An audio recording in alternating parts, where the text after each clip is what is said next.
Hello everyone, welcome back to my channel. As you guys know, I'm Coach Timmy, and today we're actually going to be doing something different. We're going to be doing a live VOD review, so something that I usually do on stream, but today we're going to do it as a video, so I'm going to try to keep this as unedited as possible. Essentially, we'll be going over the FNCS champions for NA East, their final game. So it was a 3-kill fourth. This is where all the marbles are on the line. This is a $150,000 game. I want to see how they did it, how they managed to clutch up and get that win for the FNCS pickaxe. So let's get into it. I hope you enjoy the video. Leave a comment down below if you do, and yeah, like I said, let's get into it. So the first thing I want to do in this review is sort of set the stage. What's going on? What's their thought process going into the game? And to do that, I have to show you the standings. Here they are. So they're currently in first, but only by 5 points. And 5 points in this format is fuck all. 5 points is 3 kills. It's, you know, 1 extra placement point towards the top 3. This is fuck all. So they really have to do what they can to set themselves apart from Edgy, Censored, and Commandment. So they need a good game. They know that. They have to make it through to the end game.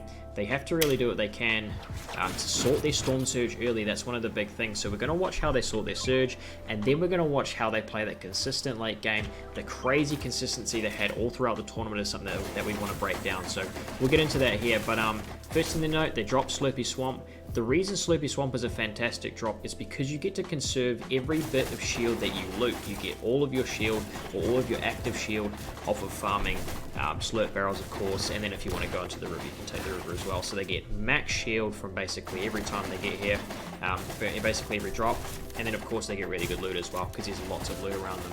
First thing also to note, they pull zone. Fantastic for them, but also fantastic for Censored and Edgy. You've got to remember, these are the guys that they're going up against to take the win against. So that's huge that these guys get zone as well. So I'm, like I said, I'm reacting to this along with you, so because I want to keep the reactions raw as well. So I'll let this play through here. I'll stop the recording now because there's nothing really interesting going on. They're just going to farm up and all that. But the big thing to note, they get zone, but so do Center, Commandment, and Edgy.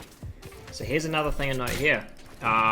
Going to this gas station here, they get to upgrade, and that's a fantastic thing for them. They know going into the end game they have the firepower to do some serious damage to anyone around them. You know, there's a difference between having a grey tack and then of course having a purple charge. That extra damage and then a scar, that extra damage you can do towards people who are back zone, and then anyone who you want to box fight to get refreshes on is huge. And that again is something that can separate them from, you know, someone landing a shambles drop, and then of course them landing over a Slurpee and getting access to an upgrade. So another thing that separates them from those other people down the bottom of the leaderboard.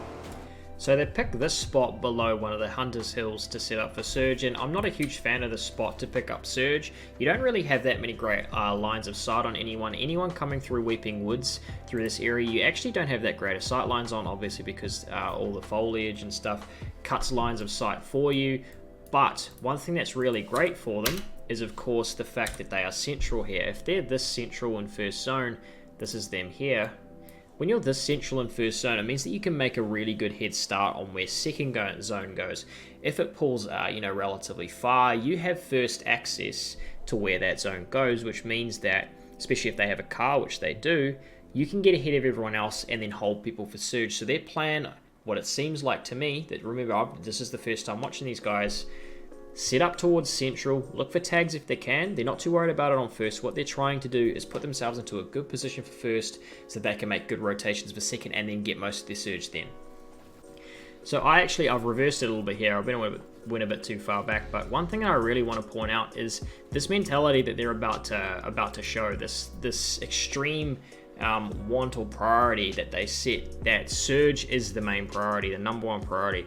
Now, where they've been sitting, they haven't had many opportunities for tags like we discussed. People might be rotating around them, but the only real sight lines they have are on people and Weeping. And like we said, the foliage, the trees, cuts any line of, like, natural line of sight that you have on people. That's not fantastic. So that mentality that they have to have of Surge being the number one priority is basically impossible for them to fulfill. So what does Acorn do? He says, fuck it, we've got to go make sure that we sort our Surge. Again, this mentality of, that's our number one priority, we have to get it sorted. Every T1 team knows that if they don't have their Surge sorted, their game's over. Watch what they do here. They say, we can either get up on that hill, that's our team. That's what we have to do. We have to go take that hill. We can either look for that fight. If we don't get it, we can sit up on top of those guys and then hopefully have some more sight lines open, and basically not just on Weeping here, but on the surrounding areas through here as well. Okay, so if they don't win this box fight, or if they don't, if this box fight's not too successful for them, they've got other options, because they actually get up here and they look to fight. Now, again, this might not be the best way to sort your Surge, and their plan mightn't have gone that well because of their first zone rotation not being fantastic, but that mentality is everything. Surge being the most important thing and having to tick that box, that's the mentality an FNCS champion has. So one thing I think is really important to just quickly discuss as we watch the rest of this mid-game play out is that Surge is so different from game to game, from drop spot to drop spot, that discussing it in depth for a specific game, which is why I haven't really gone into a huge amount of depth here, I think doesn't make a huge amount of sense. You know, it's going to be different if you land it dirty to what it is landing it sweaty, like landing it slurpy, like these guys do. The entirety, you know, the way that you go about sorting your Surge, if you land at different spots, is usually different. If you land at different zones, or if you pull certain zones, it's going to be hugely different. So I think going over specific Surge plans and what they did right, what they did wrong, won't really make any sense. What they did worked for them. I think they deserve a huge thumbs up for the confidence to decide to take a fight. That mentality of we got to sort our Surge, or this is game over here. You know, we're not gonna be able to go for that pickaxe again. It's really important. They need to sort their Surge. They did it. We're not going to talk too much more about it. Let's get into the end game. So I think the first thing to note as we move into endgame here is the automatic advantage that they had over Centered Commandment and Edgy. They pull half-half. Now, there's RNG involved with the game, of course, but pulling half-half is so important to them here. They know that Centered and Edgy haven't gone down here at this point, I bet. I bet they've been watching that kill feed like fucking hawks, because those are the guys that need to go down. And as you can see, these guys need to make a rotation, basically max distance to this half-half. That's unfortunate for them, but you know, it all happens in this game. That sort of stuff needs to be accounted for. But these guys pulling half-half is a huge point that really helped them with this win. Now, setting yourselves up for endgame is really important. Converting first moving into second moving into third moving, you know, that's all really important. But making sure you can transition from half-half and then that first part of first moving, that's the most important part, because setting yourself up into a nice established tarp is what the most important thing is. If you're set up well, the rest of the endgame can come together much more smoothly than if the start of it, you know, was rough. So watch how they set themselves up here as we you know, sort of scrub through this. Jark, 620 mats. Acorn, 920. Slacks, 620 as well. So they're going in with pretty decent mats that I'd expect people at this level to be able to make it through, you know, a decent amount of moving zones with, because of, you know, if you play it correctly, you can make conservation savings here and there. And I've discussed that quite a bit on my channel recently. But now, first thing to take note of, where is the zone going? What's the verticality like? How are we going to rotate this? Those are the things I need to be thinking of. Look at where they are. And this is one of those things that makes me go, holy shit, these zones are rigged, because we've got the gully here and it's going directly across it. Now, good IGLs will notice this immediately. Let's have a watch of what Acorn does and then go from here. And like I said, this is the first time I'm watching this, so I'm gonna sort of be talking through this live as we go through it. So he's looking and he's trying to see his path, decide how he's going to rotate this. Hits the bouncer early, waits for his teammates to group up with him. That's really good play from him there as well. And then watch how far down he goes here. The amount of distance he gets off that single bouncer without dropping all the way into the gully is hugely important, because this idea of establishing yourself, like I said there, making sure that initial movement out of first moving is clean, you get ahead, you establish yourself, so the rest of the end game can be really easy for you. You want to make it as easy as you can for yourself. So from this position, and again, he waits for his teammates, they all group up next to him. From here, it's clean run.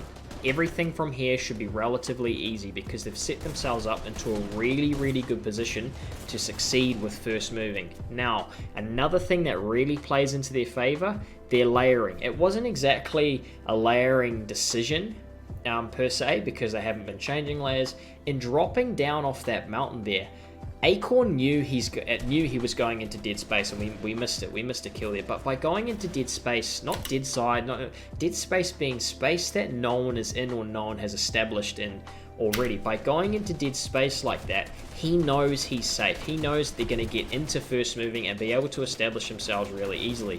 This here was where they got a bit of luck on their side. Zone pulling back across that thing, across the gully.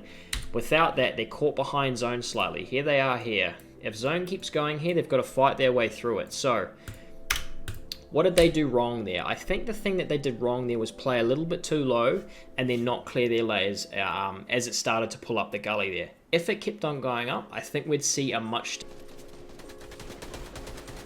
So, getting pressured, but they've got good mats here, so they're probably not too worried.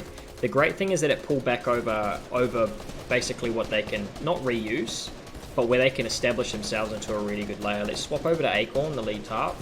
They have the mats to be able to use these big swirling, you know, bizzle snaking tarps.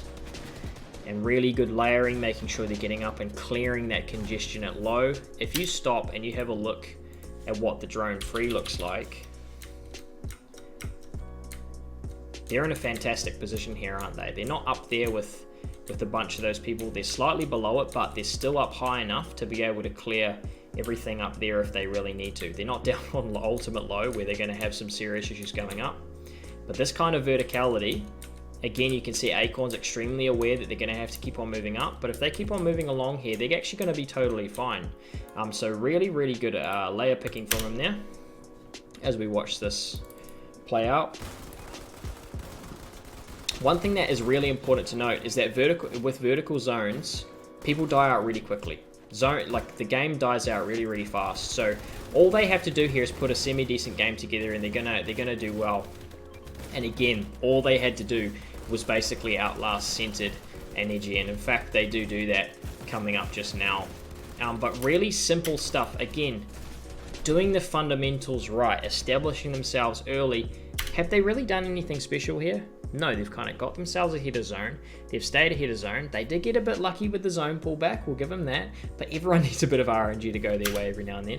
And pulling back again, they established themselves into a really good layer, and from there, it was really free. You know, they could keep on moving and secure themselves the pickaxe of champions, and $150,000 as well, $50,000 each for their performance here.